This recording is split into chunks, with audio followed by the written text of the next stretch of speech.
বর্ষা উদযাপনে চারুকলার বকুলতলায় এই আয়োজন। গানের তাল আর নাচের মুদ্রায় যেন প্রকৃতিকে বরণ।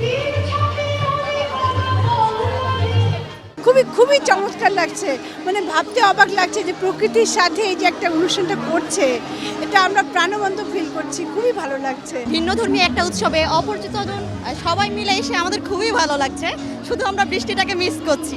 অনেক গরম, কিন্তু গানটার আওয়াজটা এত মধুর, মানে গরমটাকে ভুলিয়ে দিচ্ছে এই বর্ষার গানগুলো, খুব চমৎকার।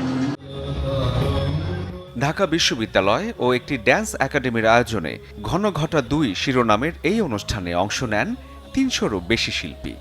হ্যাঁ, খুব ভালো লেগেছে। আসলে আমরা কখনো ভাবিনি যে এই বয়সে এভাবে স্টেজে উঠে আমরা পারফর্ম করতে পারবো। তো সব কিছু মিলিয়ে এটা আসলে খুব পজিটিভ একটা ইভেন্ট হয়েছে অ্যান্ড অনেক মানুষকে এক করে এনেছে। আপনারা দেখতেই পাচ্ছেন যে অনেকে পুরনো বন্ধুদেরকে খুঁজে পেয়েছে, অনেকের সাথে দেখা হয়ে যাচ্ছে। সো এটা তো খুবই একটা মনে রাখার মতো একটা দিন আমাদের জন্য।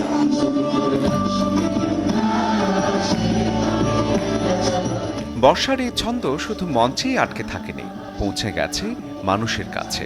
পার্বত্য চট্টগ্রামের বন্যা দুর্গতদের জন্য সহায়তা সংগ্রহে স্বতঃস্ফূর্তভাবে অংশ নিয়েছেন আগতরা। ঘনঘটা প্রোগ্রামে জাগো ফাউন্ডেশনের পক্ষ থেকে ফান্ড কালেক্ট করছিলাম বন্যার পরবর্তী মানুষকে হেল্প করার জন্য। তো গতবার আমরা যখন করেছিলাম তখন আমরা জাস্ট বর্ষাটা সেলিব্রেট করার জন্য করেছিলাম, বাট এবারে আমরা সেলিব্রেট করছি উইথ আ কজ, বিকজ এখান থেকে যে ফান্ডিংটা রেজ হবে আমরা সেটা বন্যার্থদের দিয়ে দিব। সো এটা আসলে অনেক বেশি ভালো লাগা কাজ করছে যে আনন্দের পাশাপাশি যে মানুষকে আসলে সাহায্য করতে পারছি, এই জিনিসটা আসলে it's a very good feeling.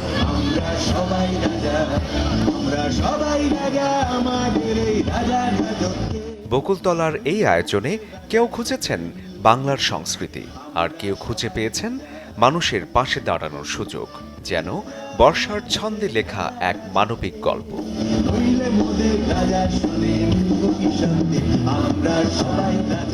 Shariful Haque, channel 24, Dhaka.